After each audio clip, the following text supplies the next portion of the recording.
समन्ता चक्रवालेषु अत्रा गच्छन्तु देवता सद्धम्मं मुनिराजस्य सुनन्तु सग्गमोक्खदं धम्मश्रवण कालो अयं बदन्ता धम्मश्रवण कालो अयं बदन्ता धम्मश्रवण कालो अयं बदन्ता नमो तस्स भगवतो अरहतो सम्मा सम्बुद्धस्स नमो तस्स भगवतो अरहतो सम्मा सम्बुद्धस्स नमो तस्स भगवतो अरहतो सम्मा सम्बुद्धस्स अहो बुद्धस्स धायादो भिक्खु भेष कलावने केवलं अट्टिक संज्ञाय अपरिपटविंगिमं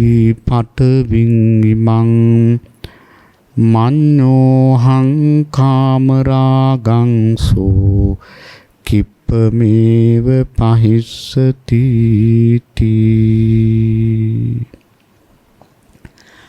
සද්ධාවන්ත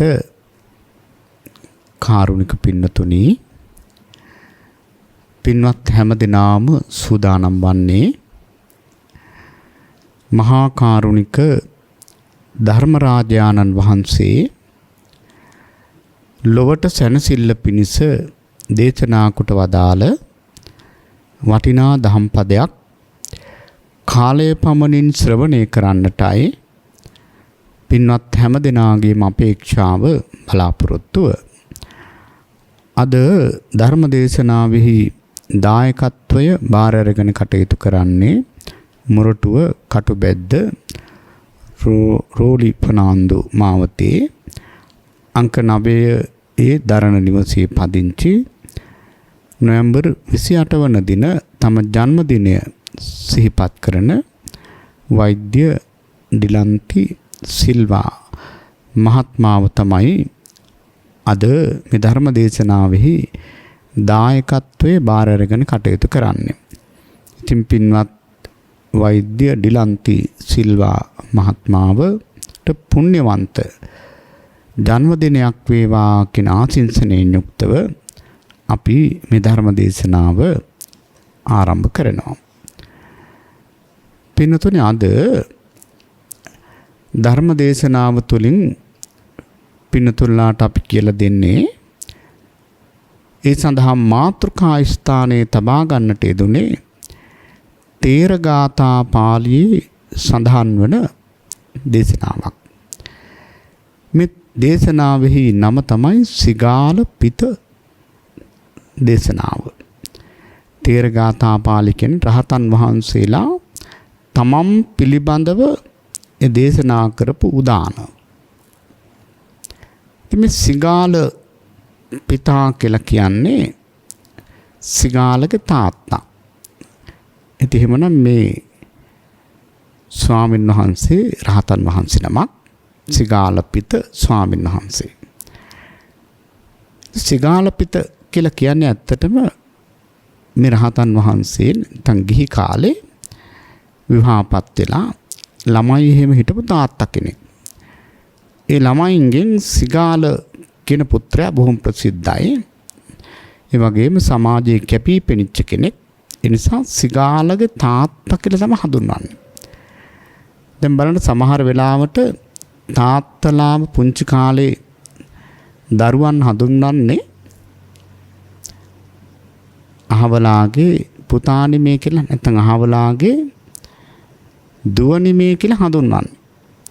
හැබැයි ඒ දරුවා හොඳට ඉගෙනගෙන සමාජයේ කැපී පෙනෙන චරිතයක් බවට පත් වුණොත් මෙයාගේ තාත්තා කියලා තමයි නැත්නම් අහවල් දොස්තරගේ තාත්තා කියලා තමයි පුතාගේ නමින් තමයි තාත්තා හඳුන්වන්නේ. ඒකත් ඇත්තටම තාත්තා කෙනෙකුගේ ජයග්‍රහණයක් හැටියටයි ওই පැරණි පොත්පත්වල සඳහන් වෙන්නේ. තමන්ගේ දරුවෙක් තමන්ට වඩා ප්‍රසිද්ධ වෙනවා කියන එක ඒක දෙමව්පියෝ විශේෂයෙන් බලාපොරොත්තු වෙන දෙයක්. ඒක මම මේ මතක් කරේ ඇත්තටම මේ සිගාල පිට කියලා කියන්නේ. ඒකට සිගාලගේ තාත්තා තමයි මහාන වුණේ. ඉතින් මේ ස්වාමීන් වහන්සේ මහාන වෙලා බගරට සුන්සමාර්ගිර කියන ඒ පර්වතයට භාවනා කරන්න ගියා. මේ ස්වාමීන් වහන්සේ හොඳට සසර පුරාම කාශ්‍යප බුද්ධ ශාසනය තුළ විශේෂයෙන් අට්ටික සංඥාව දිනු කරලා තිබුණා. කියන්නේ පිළිකුල් භාවනාව, පිළිකුල් සංඥාව. ඉතින් මේ ස්වාමීන් වහන්සේගේ කර්මස්ථානය වුණත් මේක. ටික දේවතාවෙක් මේ ස්වාමීන් වහන්සේට අවවාද කරන්න ගියේ නෑ. ඉතින් මේ ස්වාමීන් වහන්සේ පිළිබඳව ඒ දේවතාවා ඒ ස්වාමීන් වහන්සේට යාන්තමින් හැඟෙන්න මා මේ මුලින් මාතෘකා කරපු ගාථාව ප්‍රකාශ කළා. ඉතින් උන්වහන්සේ රහත් වෙලත් ඒ ගාථාවම ඒ දෙවියන්ටත් ස්තුති කරමින් ප්‍රකාශ කරපු නිසා තමයි මේක තේර ගාථා පාළියේ සඳහන් වෙන්නේ. මේ ගාථාවෙන් සඳහන් වන්නේ බුදුරජාණන් වහන්සේගේ දායාදේ ලබාගත් එක්තරා භික්ෂුන් වහන්සේ නමක්. දැන් මේ අහවල් භික්ෂුව සිගාලපිත භික්ෂුව කියලා කියන්නේ එක්තරා භික්ෂුන් වහන්සේ නමක්. මේ බේස කලාවනේ බොහෝම උනන්දුවෙන් මේ අට්ටික සංඥාව වඩනවා. පුදුම උනන්දුවකින් අට්ටික සංඥාව වඩනවා. ඉතින් මට හැඟෙනවා මේ දේවතාවක් කියනවා මට හැඟෙනවා මේ ස්වාමීන් වහන්සේ ඉක්මනින්ම කාමරාගේ නැති කරලා අරිහත්ත්වයට පත් වෙයි කියලා මම අදහස් කරනවා. ඒකෙන් අර රහතන් වහන්සේ අර ස්වාමීන් වහන්සේට හිතුණා සිගාලපිත ස්වාමීන් වහන්සේට මේ මට තමයි කියන්නේ. ඉතින් මේ උත්සාහය පාදක කරගෙන උන්වහන්සේ හොඳට භාවනා කරලා මහා රහත් භාවයට පත් වුණා. එහෙමනම් පින්නතුනි අද මේ ධර්ම දේශනාව තුළින් පින්නතුල්ලාට අපි කියලා දෙන්නේ පටික්කුල මානසිකාරය. නැත්තම් අපිට තේරෙන විදිහට අසුබ භාවනාව. අසුබ කියලා කිව්වම ඉතින් ඒ වචනේත් අසුබ වුණාට ප්‍රතිඵල හරි සුබයි. දැන් පින්නතුනි පින්වත් හැම කෙනෙක්ම තේරුම් ගන්නට ඕන මේ කෙලවරක් නැති සසර අපි ඉපදෙනවා ආයෙ මැරෙනවා ආයෙ උපදිනවා ආයෙ මැරෙනවා කොතන උපදිනවද කොතන මැරෙනවද කියලා අපි දන්නේ නැහැ. නමුත් සසර පුරාම යනවා. මේ ගමනට ප්‍රධානම හේතුව මොකද්ද? මේ බැඳීමනේ, මේ රාගයනේ. එහෙනම් රාගය තෘෂ්ණාව නැති කරපු දාට අපි නැවත උපදිනවද? උපදින්නේ නැහැ. ඉතින් එහෙමනම් බලන්නකෝ. මේ රාගයට තියෙන එකම ඖෂධය තමයි මේ අසුබය. එහෙමනම් පින්නතුනි මේ අසුබය අපි දිනු කරනවා කියලා කියන්නේ කොච්චර වටින දෙයක්ද? ඒ නිසා මේ පින්වත් හැම කෙනෙක්ම මේ අසුබ සංඥාව ප්‍රගුණ කරන්නට ඕන. වහා නිවන් දකින්න පුළුවන් ක්‍රමවේදයක් තමයි මේ අසුබය. දැන් බලන්න පින්නතුල අහලා තියෙනවා අපේ මේ බුද්ධ ශාසනයේ කුලදරුවෙක් පැවිදි වෙනකොටම හිසක ස්ටික කපනකොටම රහත් වුණා කියලා කොතරවත් අහලා තියෙනව නේද? දැන් මිහිඳු මහරහතන් වහන්සේ පවා එහෙමයි. කෙස් රවුල් කපනකොටම රහත් වුණා කියලා තමයි ධර්මයේ සඳහන් වන්නේ. ඒ පින්නතුනේ කෙස් රවුල් කපනකොටම රහත් වෙන්නේ මේ නිකන් නෙවෙයි. එතන තියෙන පොඩි රහසක්. රහසක් කියන්නේ මේ ගිහියන් දන්නේ නැති නිසායි මම රහසක් කියන වචනේ පාවිච්චි කරේ. පින්නතුනේ කෙනෙක් පැවිදි කරනකොට ඉස්සෙල්ලාම කෙස් රොද කපලා අතට දෙනවා. අදටත් ඒක අවුරුදු 2500ක් ඒ චාරිත්‍රය අදටත් එහෙමයි. අතට දීලා කියනවා ඒ ගුරුවරයා මේක හොඳට පිළිකුල් වශයෙන් දකින්න කියලා. ඉතින් කේසා කියලා.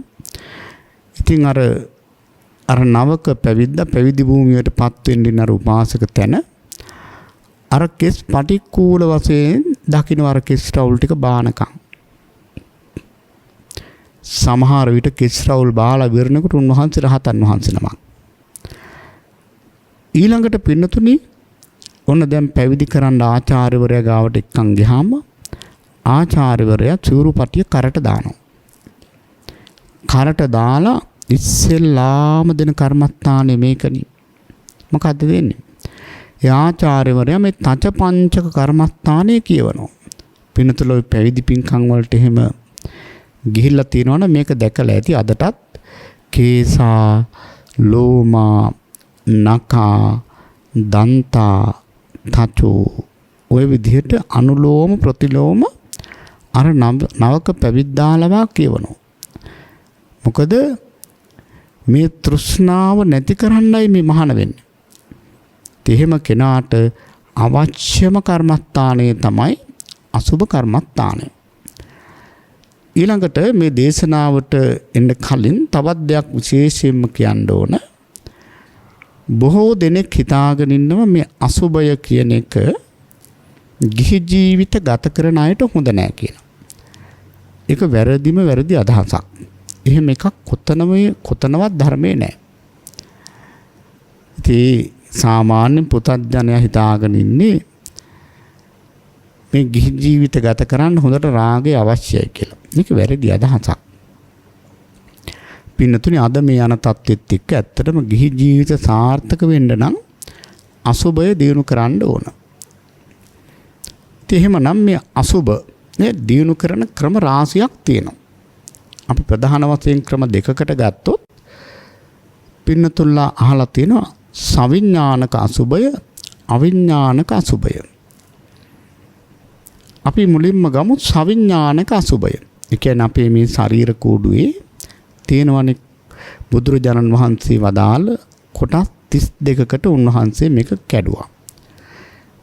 ඒ කියන්නේ කෙස්, ලොම්, නිය, දත්, සම්, මස්, නහර, ඇට මිදුළු, වකුගඩු, අක්මාව, දලබුව, ඊළඟට මහා බඩවැල්, කුඩා බඩවැල්, වකුගඩු, පෙනහළු, ඊළඟට පින්නතුනි පැසුණු ආහාර, නොපැසුණු ආහාර, මුත්‍ර, සොටු ඔය ආදී වශයෙන් මේක 32කට තථාගතයන් වහන්සේ දෙතිස් ගුණපේ හැටියට අපට පැහැදිලි කළා. අපිට වරදින්නේ අපි මේ ඔක්කොම එකට අල්ලගෙන ඒකකයක් හැටියට මම කියලා ගොඩනගා ගන්න දෙයක් නිසා. නමුත් පින්නතුනි මේක බෙද බෙදා හොඳට බලපුවාම මේක ඇති මමෙක් නෑ. එතකොට බලන්න දැන් මේ උඩින් පේන කුණප කොටස් ටිකක් තියෙනවානේ. කෙස්, ලොම්, නිය, දත්, සම් නේද? ඔන්න වගේ දේවල් අපිට නිතර දෙවේලේ පේන දේවල්. පින්නතුනි මේවා පිළිකුල් කියලා කිව්වොත් අපි ඇත්තම කතා කළොත් බොහෝ දෙනාට මේවා ප්‍රිය නැද්ද, සුබ නැද්ද? දැන් කොණ්ඩේ යන කොච්චර සුබ සංඥාවෙන් ඉන්නවද? හැම ගැන මේක ලස්සන කරගන්න කොච්චර සුබ සංඥාවකින් ඉන්නවද? නියපොතු කොච්චර ආලේපන කරලා මේවා පුදුමාකාර සුබ සංඥාවකින් ඉන්නේ. දත් ටික මුතු කැට වගේ කියලා හිතාගෙන ඒක පිරිසුදු කරගෙන ඒකත් එක්ක කොච්චර සුබ සංඥාවකින් ඉන්නවද? අපි අසුබය කියලා වචන පාවිච්චි කරාට මිනිස්සුන්ට මේවා සුබයි. හැබැයි හොඳ ධර්මඥානයක් ඇති කරගෙන සිහිය ටිකක් දිනු කරගෙන මේ පටික්කුල මානසිකාරයේ වඩන කෙනෙකුට මේ වාගේ සැබෑම තතු අවබෝධ කරගන්න පුළුවන්. දැන් පින්නතුනි අපිට ඔය පේන ටිකනේ ඊළඟට අපේ මේ බඩමැද්දෙන් කපලා ඇතුලේ තියෙන ඔය වකුගඩු, බඩවැල්, ලේ, ඔය අක්මාව වගේ එළියට ගත්තොත් ලං වේද කවුරුත්? කවුරුත් ලං වෙන්නේ නැහැ. මොනතරම් ලස්සන කෙනෙකුගේ වුණත් ඒවා දකින්න කවුරුත් කැමති නැහැ. එහෙනම් අර උඩ ටිකට තමයි අපි අහු වෙලා තියෙන්නේ. ඒකත් අපි ටිකක් හොඳට විමසිල්ලෙන් බලනකොට ඒ වාගේ තියෙන පටික්කුලයක් අපට හොඳට තේරුම් ගන්න පුළුවන්. දැන් බලන්න අපි මේ දෙතිස් ගුණපයම මේ වෙලාවේ කතා කරන්න කාලයක් නැති නිසා අපි එකක් ගමු. එක කුණප කොට්ටාසයක් ගත්තොත් අපි කෙස්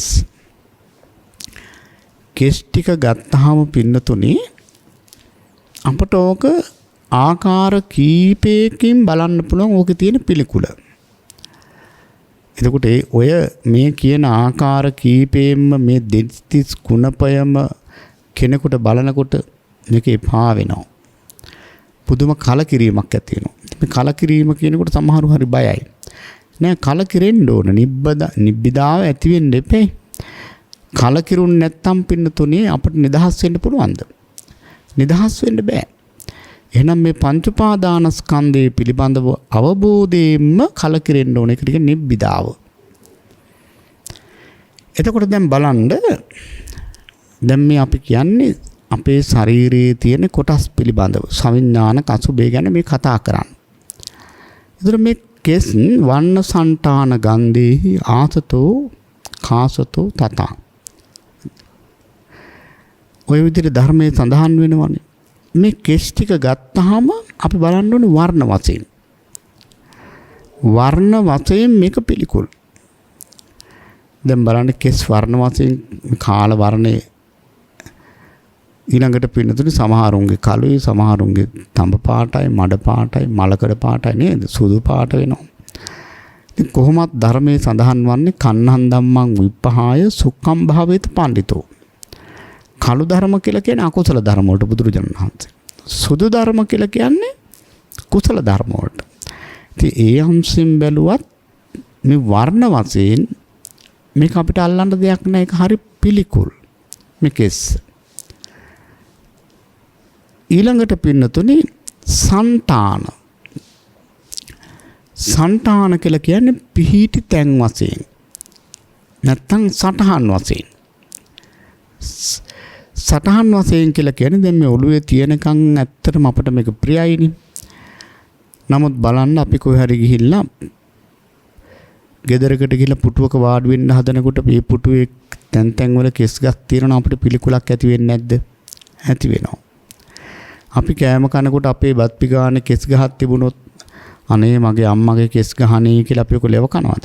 නෑ. ඉක්මනට කියනවා කෑ ගහලා කියනවා අයියෝ මේ කෑමකේ කෙස් ගහක් ඉතින් අම්මලාත් ඉක්මනට ඒක අයින් කරලා වෙන බත් එකක් බෙදලා දෙනවා. එතකොට බලන්න ඒක සටහන් වශයෙන් කොච්චර පිළිකුල්ද. සමහර අය මට කියලා තියෙනවා දෙය අයට කෑම අප්පිරිය විච්ච විදිහ. එයා කියනවා ඉතින් මම මෙහෙම එකක් දවසක් කනකොට කෙස් ගහක් තිබුණා. එදා ඉඳලා මට මේවා හරි අප්පිරිය. අපි හිතමු වඩේ එකක් කියලා. වඩේ එක ඇතුලේ තිබුණා කෙස් ගහක්. එදා ඉඳලා මුළු ජීවිතේම වඩේ කන්නේ. බලන්න කොච්චර සටහන් වශයෙන් මේක පිළිකුල්ද. හැබැයි ඔළුවේ තියෙනකොට මේක හරි ප්‍රියයි. දැන් එහෙමනම් පින්නතුනි කොණ්ඩේ කැපුවට පස්සේ ওই බාබර් ෂාප්පුවකට ගිහිල්ලා අනේ මගේ ලස්සන කොණ්ඩේ කියලා ඉතුරු වෙච්ච කොණ්ඩේ ඔක්කොම ඇඳගෙන එනවාද? කැපුවට පස්සේ වගේ වගක් නැහැ. මේක ළඟ තියෙනකන් තමයි බොහොම ලස්සන. එතකොට බලන්න මේක පින්නතුනි සටහන් වශයෙන් පිළිකුල්. කෙස් ඊළඟට ගන්ධේහි කෙස් හොඳයිද? නෑ කෙස් ගඳයි. කෙස් දුගඳ නිසානේ අපි මේක නිතර හොදන්නේ. මේක නිතරම සුවඳයි නම් හොදන්න ඕනද? නෑ. පින්නතුනි කෙස් ටික හොදන්න වෙලා තියෙන්නේ මේක ගඳ නිසා. ඒක අපි තේරුම් ගන්න ඕන. ඉතින් ඔය එක් සුවඳ වර්ග දාලා මේක හොදනවා. ඉතින් බොහෝ දෙනා අහුවෙන්නේ අර සුවඳට. කෙස් වල සුවඳ නෙවෙයි අර එක කිමිකල් වල තියෙන සුවඳ. එහෙමනම් මේක පින්නතුනි ඇත්තටම හරි දුගඳයි. සාමාන්‍ය ඒක හොඳටම තේරුම් ගන්න පුළුවන්. කෙස් ගහක් පිච්චෙනකොට එහෙම කොච්චර ගඳයිද කියන නේද? එහෙනම් මේ කෙස් ගන්ධ වශයෙන් පිළිකුල්. ඊළඟට පිහිටි තැන් වශයෙන් මුත් පිළිකුල්. දැන් මේක පිහිටලා තියෙන මහා සුපරිසුදු තැනකද? නෑනේ. මේ හිත උඩ මිස් කට්ට උඩ තවන් දැම්මා වගේ මේක හැදිලා තියෙනවා. මොනවා උඩද හැදිලා තියෙන්නේ? මස් සම ලේ ඔය අපවිත්‍ර දෑ උඩ තමයි මේක පැලවෙලා තියෙන්නේ. එතකොට බලන්න මේ කෙස් ටික පිහිටි තැන් වශයෙන්මුත් ඒකාන්තයෙන් පිළිකුල් නේද? එතකොට ඒක දැන් තව ටිකක් පින්නතුලට තේරෙන්න අපි සරලවම කිව්වොත් අපි හිතමු දැන් හොඳට වැඩිලා තියෙනවා අපි පාරේ යනකොට දකිනවා පාරයින් තියෙනවා කංකුම් ගොඩක්. අපි ওই වෑංජනෙට ගන්නෙ. යා හිතනවා මෙතන හොඳට හැදිලා තිනවා බට වගේ කංකුම්. ටිකක් ඉක්මනට කඩා ගන්නවා. ඉතින් කාටත් අයිති නැති දෙයක් නේ. කඩා ගන්නකොට එතන ළඟින් යනවා කෙනෙක් අනේ උතනින් කඩන්න එපා. ඔතන මේ මුළු නගරේම අසුචි ගෙනත් දාන්න ඔතෙන්ට කියලා කිව්වොත් ආමාර කංකුම් ටික විසි කරන්නේ නැද්ද? විසි කරනවා. ඇයි ඉතින් කංකුම් හොඳ වුණාට වැඩක් නැහැ. පිහිටලා තියෙන තැන හරිනේ. එතකොට බලන්න පින්නතුනේ මේක පිහිටි තැන් වශයෙන්මුත් පිළිකුල්. ඔය විදිහට මේ දෙතිස් කුණපයම බැලුවොත් කොහොම තියෙද? දැන් ওই වකුගඩුවක් එහෙම අරගෙන ඔය වන්න సంతාන ගන්ධේ ඒ විදිහට බැලුවොත් වර්ණ වශයෙන් ගන්ධ වශයෙන් සටහන් වශයෙන් පිහිටි තැන් වශයෙන් බැලුවොත් කොච්චර පිළිකුලක් ඇති වේද? විශාල පිළිකුලක් ඇති වෙනවා. ඒ නිසා පින්නතුනේ මේ පිළිකුල කියන එක අවශ්‍යයි රාගය නැති කරන්න. කාම ඡන්දේ නැති කරන්න තියෙන හොඳම මිත්‍රයා තමයි අසුබය. නත්ති ඒතාදි සම්මිත්තං යතා කායගත සති. රාග ප්‍රහාණයට තියෙන හොඳම මිතුරා තමයි අසුබය. එහෙමනම් ඔන්න ඔය ක්‍රමයට අපි අසුබය දිනු කරන්නට ඕන. ඊළඟට පින්නතුනේ මේ අසුබය දිනු කරන තව ක්‍රමයක් තියෙනවා. ඒක හැබැයි හරි පහසුයි කියලා කියන්නේ ප්‍රතිඵල ඉක්මන්. පින්නතුල අහලා තියෙන දස අසුබය උඩුමාතක විනීලක විපුබ්බක විච්ඡිද්දක හත වික්කිත ආදි වශයෙන් තියෙන්නේ. මෙන්න මේ දස අසුබය අපට වඩන්න පුළුවන් නම් ඒකේ ප්‍රතිඵල ඉතා ශීඝ්‍රගාමී. හරියට කසිනයක් වගේ. මොකද ඒ සඳහා ඒ වගේ මූර්ත ශරීරයක් අපට ඕන. දැන් අද කාලේ එහෙම මූර්ත ශරීරයක් අපිට දකින්න හම්බෙන්නේ නැහැ නේද? කුණු වෙලා යන එකක්, ඉදමිලා යන එකක්. ඔය අහම්බෙන් සුනාමිය වගේ අවස්ථාවල නම් දකින්න ලැබෙනවා. එහෙම නැතුව නැහැ. හැබැයි පින්නතුනේ අද මේ දස අසුබය අපිට වඩන්න පුළුවන් ක්‍රම තියෙනවා. ඡායාරූප මාර්ගයෙන් උනත් නිමිත්ත අරගෙන අපිට භාවනා කරන්න පුළුවන්. දැන් එදා බුදුරජාණන් වහන්සේගේ කාලේ නම් මංගල උත්සව තිබුණාට අවමංගල උත්සව තිබුණේ නැහැ. අද සාමාන්‍ය මංගල උත්සවයට වඩා අවමංගල උත්සවයේ ඉහළින් ගන්නවනේ නේද? ඉතින් බලන්න අනිත්‍ය හොඳටම දකින්න පුළුවන් තැන අනිත්‍ය හංගනවා. ඒක ලස්සන කරලා කෝට් අන්දලා මේකප් කරලා අර මූර්ත ශරීරේ නිකන් ශරීරය.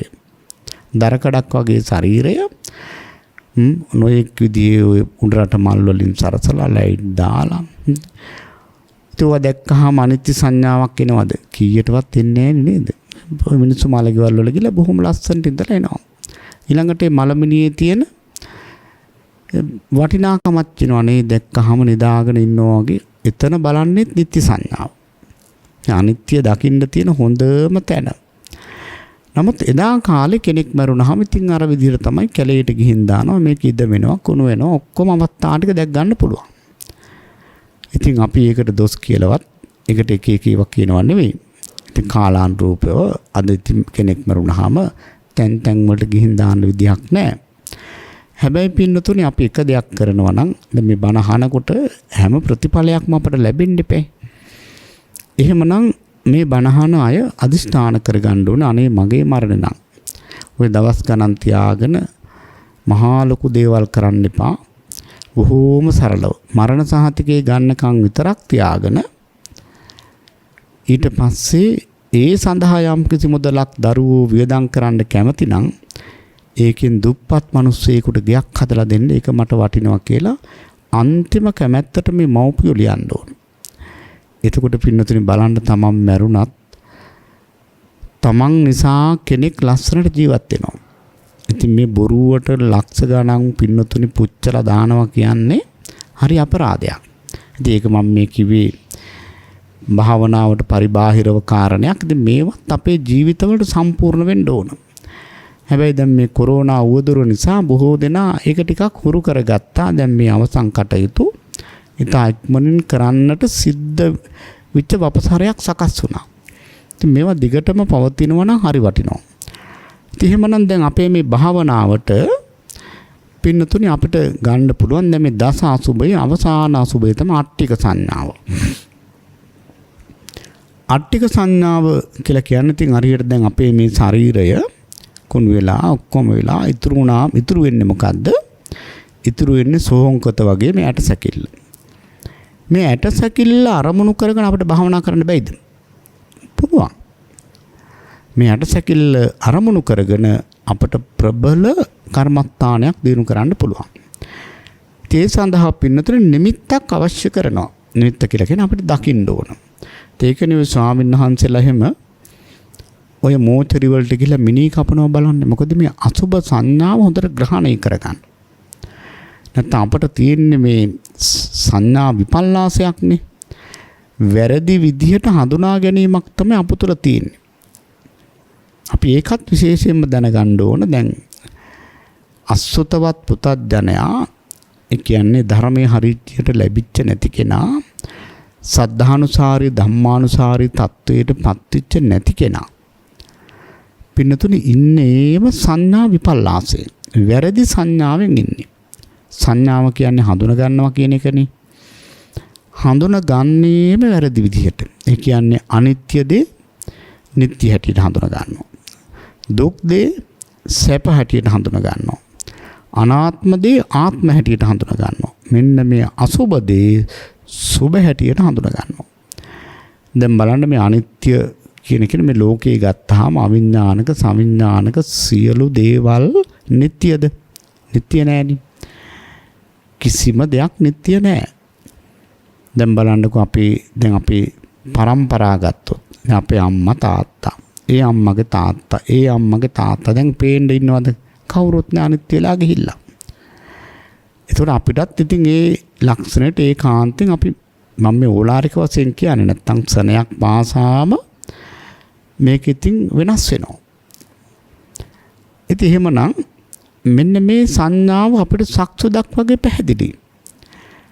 සවිඥානික දේවල් හැමදාම කල්පත්තායි දේවල් තියනවද? නෑනේ නේද? දැන් ඔය අනුරාධපුරයේ පොළොන්නරුවේ ගිහලා බලන්නකෝ. ඔය ගල් වලින් හදපු පිළිම විහාර ඒවා පවා නට්ටාවතේ විතරනේ දැන් තියෙන්නේ. මොන වගේන් හැදුවත් ඒවා පින්නතුනේ නිට්ටය නෑ. ගෙවල් දොරවල් නේද? යාන වාහන, ඇඳුම් පැළඳුම්, මිල මුදල් ඔය සියල්ලම අනිත්‍යයිනේ. ඒ විතරක් නෙවෙයි මහා ලොකුට තියෙන ගංගා, ඇලදොල, මහා පොළොව, මහා මෙරු පර්වතය, මහා සාගරය මේවත් බිඳුවට හිඳිලා යන අවස්ථාවක් එනවනේ. එහෙනම් මේ හැමදේම අනිත්‍යයි. හැබැයි මෙච්චර මේ අනිත්‍ය ලක්ෂණය ප්‍රකට වෙද්දී අපි කොහොමද ගන්නෙ? ඉතින් ඔය බණක් අහනකොට එහෙම ඉතින් අනිත්‍යයි කියලා හිතනවා, ඇහෙනවා. සමහරව ඉතින් කටිමුච්චින ඕන දෙයකට අනේ අනිච්චං කියලා. එහෙම කිව්වට ඇතුලෙන් තියෙනවා නිත්‍ය සංඥාව. එහෙම නැද්ද? තියෙනවා. මොකද අර මේ පැත්තමනේ පුරුදු කරලා තියෙන්නේ. එහෙමනම් අපි මේක හඳුනා ගැනීම පරිවර්තනය කරගන්න ඕන සැබෑම හඳුනා ගැනීමට. අනේ මේ හැමදේම අනිත්‍යයි කියන සංඥාව. ඊළඟට හැමදේම දුකයි. දැන් අනිත්‍ය දෙයට බැඳුනෙත් නෙපින්නතුනේ අපට වේදනාවක් දුකක් හටගන්නේ. එහෙම නැතුව ලෝකේ හැමදේම අනිත්‍යයි කියලා අපට දුකක් වෙන්නේ අපි ඒ දේ අල්ලගත්තොත් ග්‍රහණය කරගත්තොත් ඒක දුකක් බවට පත් වෙනවා. එතන මේ දුක්ඛේ ලෝකේ පතිට්ඨිතෝ කියලායි බුදුරජාණන් වහන්සේ වදාළ මේ ලෝකේම දුකේ පිහිටලා තියෙනවා.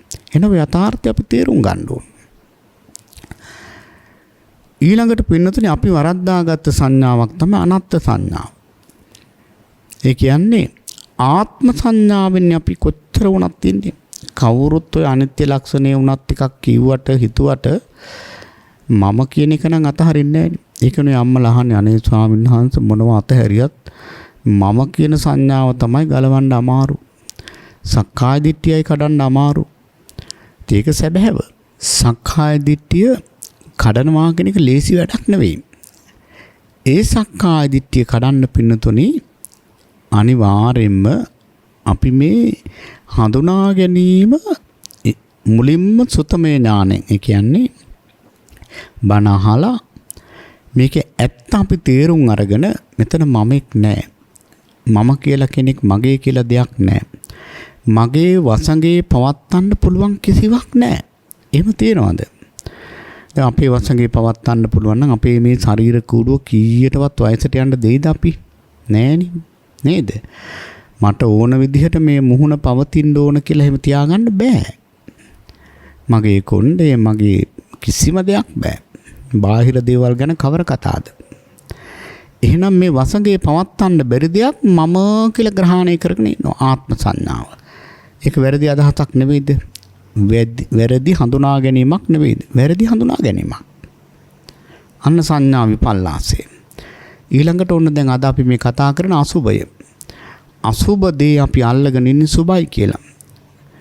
දැන් කවුරුත් කියනවා අනේ ඉතින් මේක මහා අසුබ ගොඩක් නැත්තම් අසුචි වලක්. එහෙම තමයි ධර්මයේ කතා කරන අය පවා කියන්නේ.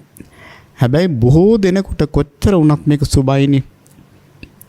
දැන් බලන්න තමන්ගේ කොණ්ඩේ මුහුණ ශරීරයේ කොච්චර සුබයිද? එතකොට ඒක වැරදි හඳුනා ගැනීමක් නෙවෙයිද?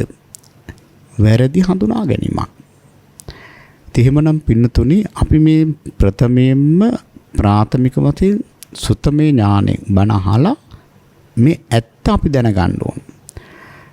ඊළඟට පින්නතුනි හොඳට චින්තාමය ඥානෙ බොහොම කල්පනා කරලා මේ යථාර්ථය අපි තේරුම් ගන්න ඕන. භාවනා ඥානයේ නීවරණ යටපත් කරලා මේ සැබෑව ප්‍රත්‍යං කරගන්න ඕන. මේක තමයි ඇත්ත. ඉතින් මේ தත්වෙන් තමයි අපිට ටික ටික ඉස්සරහට යන්න පුළුවන්කම ලැබෙන්නේ. එහෙනම් මේ අසුබ භාවනාව ප්‍රගුණ කිරීම මහා වටිනා දෙයක්. එතකොට දැන් අපි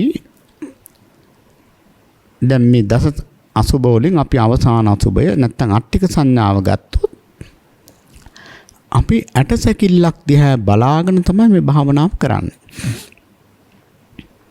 ඇටසැකිල්ලක් දිහා බලාගෙන දැන් ඒකනේ භාවනා මධ්‍යස්ථානවල ඇටසැකිලි තියෙන්නේ. දැන් මේ පින්නතුලා හිතයි කොහොමද ඉතින් ඇටසැකිල්ලක් හොයාගන්නේ? නෑ ඒකත් අපිට කරගන්න පුළුවන්. මේ නිමිත්තක්නේ ගන්න ඕන. එහෙමනම් පින්නතුනි අඩි 4ක 5ක ඡායාරූපයක් ඇටසැකිල්ලක් බිත්තියේ ගහ ගන්නවා. තාම භාවනා කරන තැන. තමන්ට බොහොම පහසුවෙන් ඔළුව උස්සගෙන බලන්න ඕනේ නැති සාමාන්‍ය විදිහට හොඳට පේන තැනක ඇටසැකිල්ල ගහ ගන්නවා. ඒක දිහා බලාගෙන S2 අරගෙන අට්ටි කියලා හිතින් මෙනෙහි කරනවා. ඇත්තට මේ මෙනෙහි කරන්නේ අපි සිත එක තැනක පවත්ත ගන්න එපා මේ භාවනාවට. එහෙම නැතුව නිකම් බලාගෙන හිටියොත් හිත විසිරෙන්න පුළුවන්. ඒ නිසා අරක දිහා බලාගෙන අට්ටි කියලා අපි භාවනාව වඩනවා. එහෙම වඩනකොට ඒ වඩන අවස්ථාවට කියන්නේ පරිකර්ම නිමිත්ත කියලා. මොන කාලයක් ඉතින් අපි හිතමු සමහර කෙනෙකුට පින තියෙන කෙනෙකුට දවසින් දෙකෙන් උනත් ඊළඟ තැනට යන්න පුළුවන් උග්ඝහ නිමිත්ත. ඒ කියන්නේ උග්ඝහ නිමිත්ත කියන්නේ අර ඇටසැකිල්ල දිහා බලාගෙන අට්ටි කියලා පුරුදු කරලා ඇස් දෙක වහලා බලනවා. අර විදිහටම හිතේ ඡායාරූපේ තියෙනවා නම් ඒකට කියන උග්ඝහ නිමිත්ත කියලා. අර ඇටසැකිල්ල හිතේ තියෙනවා දැන්. හිතට පේනවා. අර ස්ට්‍රේ එකක් වගේ බොහොම මහා පැහැදිලියට පෙවුන්නේ නැතු උනත් දැන් පේනවා. දැන් හිතට ඇස් දෙක පියාගෙන ඕන තැනක අර අරමුණ ගන්න පුළුවන්. අන්න ඒකට කියන උග්ඝහ නිමිත්ත කියලා. ඉතින් එහෙමනම් ඒ තමන්ගේ හිතේ තියෙන ඒ අරමුණම දකිමින් අට්ටි කියලා මෙනෙහි කරනවා. අර මූලික කර්මස්ථානයේ තුලම ඉන්නවා. ඊළඟට පින්නතුට ඔහොම කාලයක් වඩනකොට ඔන්න මහා ආලෝක තීරයක් ඇති වෙනවා. දැන් ඇටසැකිල්ල හරියට මේ කාමරයක ලයිට් දැම්මා වගේ හොඳට සුදු පාටට ඇටසැකිල්ල පේන්න ගන්නවා. ඒක හොඳ අවස්ථාවක්. හැබැයි ඒවට කලබල වෙන්නෙත් නැහැ. ඒවට ආස කරන්න ඕනත් නැහැ. බොහෝම උපේක්ෂාවෙන් අර මූලික කර්මස්ථානයේම ප්‍රගුණ කරනවා. එහෙම ප්‍රගුණ කරගෙන යනකොට පින්නතුනේ ඔන්න අර්පණ අවස්ථාව හොඳ දියුණු අවස්ථාවක්, සැහැල්ලු අවස්ථාවක්. ඔන්න බොහෝ දෙනෙක් වැටෙන තැන තමයි උතන. අර මග්ගංච ඤත්වා කියලා තියෙනවනේ. ඒ මාර්ගය අමාර්ගය තේරුම් ගන්න බෑ. අර සැපයට අර සැහැල්ලුවට අහු වෙනවා. ඉතින් අහුවෙලා දැන් අම්මෝ පුදුම සැනසෙල්ලක් නෙමේ භාවනාවෙන් කියලා ඊළඟ දවසෙත් ඒ සැනසෙල්ල බලාගෙන භාවනා කරනවා. කර්මස්ථානයත් අමතකයි. ඒක නෙවෙයි අම්මලා ඇවිල්ලා කියන්නේ ඉස්සර නම් මට හොඳට සමාධියක් තිබුණා දැන් නෑ හරිම වැඩේ කියලා බොහොම දුකෙන් කියනවා. ඒකට ප්‍රධාන හේතුව මම දන්නවා අර ලබන සුළු සැපයට අහු වෙනවා උපක්ලේශ. ඒ නිසා ඒවට අහු වෙන්නේ අර ඒවා ඕනතරම් ආලෝකය ඇති වෙන්න පුළුවන්. නමුත් ඒවා දිහා වැඩි විමසිල්ලක් නැහැ. මූලික කර්මස්ථානේ නම් මොන විදිහට අමතක කරන්නේ. ඒක දිනු කරගෙන යනකොට ඔන්න ඔය ධ්‍යාන කියන தত্ত্বය ස්පර්ශ කරනවා. ධ්‍යාන කිව්වම බොහෝ දෙනා බයයිනේ මහා එහෙම බය වෙන්න දෙයක් නැහැ. ඉතින් මේ භාවනාවක් කරගෙන යනකොට එක්තරා අවස්ථාවක්. එතකොට පින්නතුනි ඔන්න දැන් විතක්ක දැන් ධ්‍යාන අංග ගත්තොත් විතක්ක ਵਿਚාර පීති සුඛ ඒකාග්‍රතාව සහිත පඨම ධ්‍යානය. දැන් බලන්න පඨම ධ්‍යානය කියලා කිව්වම විතර්ක කියන්නේ බාහිර විතර්ක නෙවෙයි. අර අට්ටි කියන සංඥාව තුලම හිත පවත්වන්න පුළුවන් විතක්ක. විචාර කියන්නේ ඉතින් හසුරවන්න පුළුවන්. ඒ කියන්නේ කයයි හිතයි දෙකම හරින්ම සැහැල්ලුයි. ඒ අවස්ථාව හරියට අර මිනිස්සු කියන්නේ අර උඩ ඉන්නවා වගේ, පුළුන් ගොඩේ ඉන්නවා වගේ, දියැලක ඉන්නවා වගේ එහෙම කියනවනේ. ඒ කියන්නේ ඒ තරම් සැහැල්ලුවක් දැනෙනවා. හැබැයි ඒ සැහැල්ලුව විඳින්න යන්නේ ඒක විඳින්න එපා කියනව නෙවෙයි. නමුත් ඒ සැහැල්ලුව තුල හිටියට කමන්නේ. ඒක නිට්ඨාව කියලා ඒකම ග්‍රහණය කරගන්න නැතුව අර කර්මස්ථානයේම ඉන්න ඕන. අට්ටි කියන කර්මස්ථානේ. එහෙම ඉන්නකොට පින්නතුනේ ඔන්න මහා ප්‍රීතියක් දැනෙනවා. ඒ වැඩි ඕනේ අපි හොඳට හිතේ හැටියට දානයක් දුන්නත් බලන්න අපිට ප්‍රීතියක් ඇති වෙනව නේද? ඉතින් මේ නීවරණ සහ මුලින් මේ විදිහට යටපත් වෙලා අලෝභදී සමෝහ කියන කුසල සිත් වලින් හිත පිබිදිලා තියෙනට කොහොම ප්‍රීතියක් ඇද්ද? ඔන්න ප්‍රීති. ඊළඟට ඒ ප්‍රීතිය නිසා මුළු ශරීරයේ පුරාම මහ සැපයක්. ඒකට කියනවා සුඛ. ඊළඟට මේ තියෙන එකඟ භාවයත් එක්ක ඒකාග්‍රතාවයත් එක්ක එකතු වුනහම ධානාංග ටික විතක්ක ਵਿਚාර පීති සුඛ ඒකාග්‍රතාව සහිත ඔන්න පඨම ධානය. ඊළඟට ওই ක්‍රමයට පින්නදෙන් ဒုတိ ය තතිය චතුත්ථ ධාන දිනු කරලා ඊළඟට විපස්සනා පැත්තට විශේෂයෙන්ම බර වෙලා අනිත්‍ය දුක්ඛ අනාත්ම කියන ත්‍රිලක්ෂණයට යොමු වෙන්න පුළුවන්. ඉතින් එහෙමනම් පින්නතුනි මෙන්න මේ විදිහට අපිට අට්ටික සංඥාව, ඒ කියන්නේ අවිඥානික මේ පටික්කුලය වඩන්න පුළුවන් නම් ඒක ඊටාම වටිනවා. ඒකයි බුදුරජාණන් වහන්සේ වදාළේ අට්ටික සංඥා භික්කවේ මහත්ඵලා මහානිසංසා. මහණෙනි මේ අට්ටික සංඥා වැඩිම මහත්ඵලයි මහානිසංසයි. ඉතින් අපේ පින්නතුල්ලාට පුළුවන් ඇත්තට මේ කර්මස්ථාන අත්දා බලන්න. ඒතර තමන්ටම තේරෙනවා මේ කාම රාගය ගැලවිලා යන හැටි. ඒ වගේම තියෙන බැඳීම් ගැලවිලා යන හැටි. පින්නතුනි අපිට ලොකු අනතුරක් තියෙනවා. අපි හැමදාම මේක යාන්තමින් හරි හැම දේශනාවකම වගේ මතක් කරලා තියෙනවා මේ ආදිත්ත පරියාය සූත්‍රය. ඇත්තටම ආදිත්ත පරියාය සූත්‍රයේ හැටියට කෙනෙකුට ජීවත් වෙන්න පුළුවන් නම් එයා කවදාවත් අපාය නම් යන්නේ නැහැ. ආදිත්ත පරියාය සූත්‍රය මතකයි නේද? ආදිත්ත පරියාය සූත්‍රයේ තියෙන ඇහෙන් රූපයක් දැකලා ඒ රූපේ හා සම්බන්ධව ආශාවෙන් ආස්වාදයෙන් ඉන්නවට වඩා හොඳයි කියවනේ ඇහැට රත් වෙච්ච යකඩයකින් ඇනගන්න එක. මොකද එහෙම ඇනගත්තොත් ඒක ඒ ජීවිතේට විතරයි. හැබැයි අපි යම් කිසි රූපයක් දැකලා ඒ රූපේ හා සම්බන්ධව ආශාවෙන් ඉන්න වෙලාවක අපේ මරණය සිද්ධ වුණොත් කෙලින්ම අපායි. ඒක තමයි යථාර්ථය. ඉතින් එහෙමනම් දැන් බලන්න මේ විදිහට අට්ටික සංඥාව නැත්නම් පටික්කුල මානසිකාරය අපට දියුණු කරන්න පුළුවන් නම් පින්නතුනි අපිට එහෙම අනතුරක් තියනවද? එහෙම අනතුරක් නැහැ. ඉතින් එහෙමනම් මේ ලබලා තියෙන මේ වාසනාව මේ මිනිස්සෙක් වෙලා ඉපදෙනවා කියන එක පුංචි දෙයක් නෙවෙයිනේ.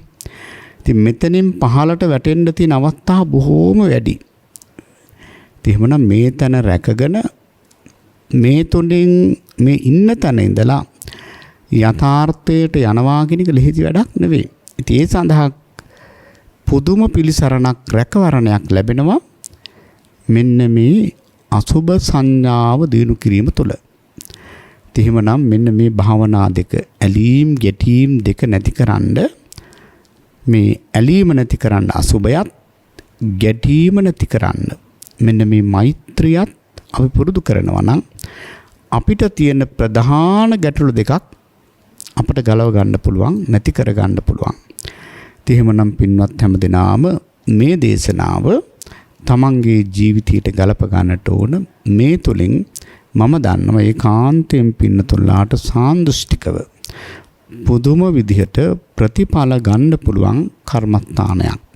ඉතින් මම මේ ගැටීම ගැන කිව්වේ මොකද අපට ඇලීම විතරක් නෙවෙයිනේ. අපිට තියෙන ඊළඟ ප්‍රශ්නේ තමයි ගැටීම. එහෙනම් ගැටීම පාලනය කරගන්න ඉවසීම පුරුදු කරගත්තා නම් උතන තමයි ප්‍රධානම ක්ලේශ දෙක තියෙන ඇලීමයි ගැටීමයි. ඒ දෙක නැති කරගන්න බුදුරජාණන් වහන්සේ වදාළ මෛත්‍රියත් අසුබයත් අපි දිනු කරනවා නම් පින්නතුනි ඇලීමෙන් ගැටීමෙන් තොරව අලෝභ අදේශ අමෝහ කියන කුසල මූලයන් දිනු කරගනිමින් ඒ යථාර්ථේ කරා යන්නට ඒ නිවන කරා යන්නට ඒකාන්තයෙන්ම අපට අවස්ථාව ලැබෙනවා. එහෙමනම් මේ දේශනාවත් අපේ මේ පින්නතුල්ලාට ධර්ම සැපය ධර්ම රසය විඳ ගන්නට ඒකාන්තයෙන්ම උපකාර වේවා කියලා අපි ප්‍රාර්ථනා කරනවා. ඉතින් අද මේ ධර්ම දේශනාවෙහි දායකත්වයේ දරන විශේෂයෙන් තමන්ගේ ජන්මදිනය සිහිපත් කරන මොරටුව කටුබැද්ද රෝඩි ෆර්නාන්ඩු මාවතේ අංක 9 ඒ දරණ නිවසේ පදිංචි නොවැම්බර් 28 වන දින ජන්මදිනය සිහිපත් කරන නම් අද දින ජන්මදිනයෙන් සිහිපත් කරන වෛද්‍ය නිලන්ති සිල්වා ඒ මහත්මාව නිදුක් වේවා නිරෝගී වේවා සුවපත් වේවා පුණ්‍යවන්ත ජන්මදිනයක් වේවා කියලා අපි විශේෂයෙන්ම ආශිර්වාද ප්‍රාර්ථනා කරනවා. 2021 මැයි මාස 29 30 වන දින අභාව ප්‍රාප්ත වූ තම දයාබර මෑණියන් වන මාලති පනාන්දු මහත්මිය ඒ වගේම 2013 ජූලි මාස 19 වන දින අභාව ප්‍රාප්ත වූ පියාණන් අධ්‍යාපන අමාත්‍යාංශයේ විශ්‍රාමික පාසල් ගොඩනැගිලි ඉංජිනේරු කේ ධර්මදාස ආර්යබන්දු පනාන්දු මේ මහත්මාට පියාණන්ට ඒ දෙපළගේ නමින් අභාව ප්‍රාප්ත වූ සියලුම දෙපාර්ශ්වයේ සියලුම ඥාතීන්ට ඒ වගේම ගුරුවරුන්ට සංසාරගත සියලු ඥාතීන්ට ඒකාන්තයෙන් මේ කුසල් පෙනේවා. මේ මව්පියන් ප්‍රධාන සියලු ඥාතීන් සාදු සාදු කියා මේ පින් අනුමෝදන් වෙත්වා. එයත්න්ගේ පුනර්භවයන් සුගතියක්ම වේවා. නිවන දක්වාම මේ කුසල් උපකාර වේවා කියලා ප්‍රාර්ථනා කරනවා. ඒ වගේම දේශකයන් වහන්සේට සිත පතනවා. නිදුක් නිරෝගී භාවයේ චිරජීවනයේ සැලසේවා කියලා. ඒ වගේම ප්‍රඥා නාලිකාවේ ගෞරවනීය අනුශාසක ස්වාමින්ද්‍රයන් වහන්සේ ප්‍රධාන කාර්ය මණ්ඩලයට සිත පතනවා.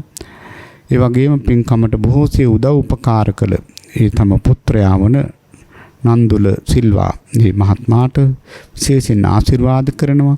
තම ස්වාමි පුරුෂයා වන ජානුක ඒකනායක මහත්මාට නිදුක් නිරෝගී භාවයේ චිරජීවනයේ සැලසේවා කියන මේ මෛත්‍රී පූර්වාංගම් ප්‍රාර්ථනාව තියෙනවා. වෛද්‍ය ඩිලන්ති සිල්වා මහත්මියට මේ කුසල බලයෙන් ඉපදින සෑම වයකදීම සම්මාදිට්ඨික විලා කල්යාණ මිත්‍ර ඇසුර ලැබිලා ඉතින් මේ නිවන් ගමනට පාදක වෙන මේ වටිනා සම්මාදිට්ඨික භාවයේ කල්යාණ මිත්‍ර ඇසුර ඇත්තටම අපට අවශ්‍ය දෙයක්. කල්යාණ මිත්‍ර ඇසුරක් නැතුව අපට ගමනක් නැහැ. ඒ නිසා ඒවා සම්පූර්ණ කරගෙන ඉක්මන් භවයකදී මිතාම කෙටි කලකින්ම සැප ප්‍රතිපදාවෙන්ම සුඛාපටිපදා කිප්පාබිඤ්ඤා කියන පිළිවෙලට වහාම ඒ ධර්මය අවබෝධ කර ගැනීම පිණිසම මේ උදාාර ධර්ම දානමේ කුසලී උපකාර වේවා කියලා ප්‍රාර්ථනා කරනවා. සක්දෙව්දුන් ප්‍රධාන සීල දිව්‍ය රාජ මණ්ඩලයට මේ කුසල් නිවන් පිණිස වේවා. අවීචයේ පටන් භවාග්‍රේම දක්වා විතන සියලු සත්ත්ව ප්‍රජාවට මේ කුසල් නිවන් පිණිසම වේවා කියලා ප්‍රාර්ථනා කරනවා. අවසාන වශයෙන් පින්වත් ඩිලන්ති සිල්වා ඒ දස්තර නෝනා ඇතුළු හැම දිනාටම මේ සියලු කුසල් නිවන් පිණිස වේවා කියලා ප්‍රාර්ථනා පිහිටුවා ගනිමු. ආකාසට්ටා ච බුම්මට්ටා දේවා නාග මහිද්దికා පුඤ්ඤන්තං අනුමෝදිත්වා චිරං රක්ඛන්තු ශාසනං චිරං රක්ඛන්තු දේශනං චිරං රක්ඛන්තු මං පරන්ති. ඉදං වූ ඥාතිනං හෝතු සුඛිතා හොන්තු ඥාතයෝ. ඉදං වූ ඥාතිනං හෝතු සුඛිතා හොන්තු ඥාතයෝ. ඉදං වූ ඥාතිනං හෝතු සුඛිතා හොන්තු ඥාතයෝ. ද්වේෂක්ඛයෝ නිබ්බානං